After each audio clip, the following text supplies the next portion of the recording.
سامعین، یوں تو ہر سفر تکلیف دہ اور اعصاب کو تھکا دینے والا ہوتا ہے، لیکن سفر بے نام سمت اور منزل کا ہو تو اس کی سختی اور کربناکی زیادہ سنگین ہوتی ہے۔ سامعین، بھارت کے غیر قانونی زیر تسلط جموں کشمیر میں گزشتہ کئی دہائیوں سے شہادت، مہاجرت اور اسیری کا سفر جاری ہے، لیکن جو کرب تلاش کے سفر میں ہے وہ کسی اور میں نہیں ہے کہ جب کسی شخص کے اہل خانہ انتظار اور بے یقینی کی سولی پر لٹکتے رہتے ہیں۔ آج مقبوضہ جموں کشمیر میں ایسے ہزاروں خاندان موجود ہیں جن کے عزیز و اقارب کو قابض بھارتی فوج نے گرفتار کرنے کے بعد ان کا نام و نشان مٹا دیا، اور یہ خاندان انتظار کی بند گلیوں میں برسوں سے کھڑے کسی معجزے کے منتظر ہیں۔ مقبوضہ علاقے کے ضلع بارہمولہ کے محلہ خواجہ باغ سے تعلق رکھنے والا احمد گاشرو کا خاندان بھی آج کئی دہائیوں سے اپنے جگر گوشے فیاض احمد گاشرو کی تلاش میں در در کی ٹھوکریں کھا رہا ہے۔ سامعین، احمد گاشرو کا نام اب اس طویل فہرست میں شامل ہو چکا ہے جس میں آئے روز مسلسل اضافہ ہو رہا ہے۔ یہ فہرست ان افراد کی ہے جنہیں غاصب بھارتی فوج نے اغوا کرنے کے بعد لاپتہ کر رکھا ہے۔ فیاض احمد گاشرو ایک ذہین طالب علم تھا۔ وہ ایک نڈر و بہادر نوجوان تھا اور کسی کی پرواہ کیے بغیر کہتا کہ بھارت ایک غاصب ملک ہے جس نے ہمیں محض طاقت کے بلبوتے پر غلام بنا رکھا ہے۔ فیاض احمد کا حلقہ احباب بڑا وسیع تھا۔ وہ اپنے دوستوں کو کھل کر آزادی اور غلامی کا فرق بتاتا۔ وہ اکثر کہتا کہ ہم غلام ہیں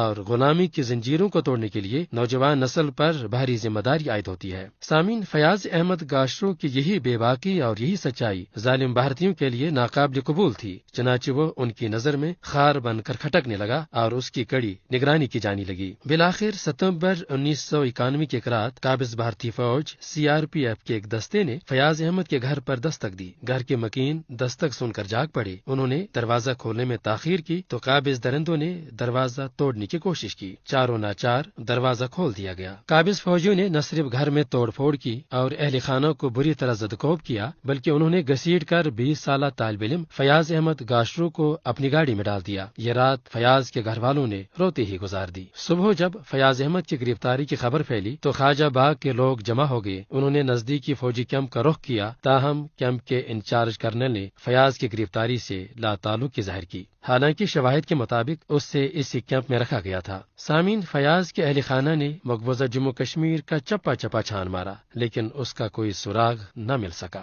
آج اس کی گرفتاری کو 32 برس بیت گئے، لیکن فیاض کے خاندانوں کو آج بھی اس کی تلاش ہے۔ سامعین، مقبوضہ جموں کشمیر میں قابض بھارتی فوج اور اس کے ایجنسیوں کے جرائم کی ایک طویل داستان ہے۔ یہ امر قابل ذکر ہے کہ جبری گمشدگی ایک سنگین جرم ہے۔ یہ جنیوا کنونشن، یہاں تک کہ بھارت کے اپنی آئین و قانون کی بھی صریحاً خلاف ورزی ہے۔ لیکن مقبوضہ جموں کشمیر میں بھارتی فوج کی غنڈہ گردی کا راج ہے۔ مقبوضہ علاقے میں لاپتہ افراد کے ورثاء دنیائی انسانیت کے سامنے چلا چلا کر اپنے عزیزوں کی بازیابی کی درخواستیں پیش کر رہے ہیں، لیکن تاحال ان بد نصیبوں کی صدائے احتجاج پر کسی نے کان نہ دھرا۔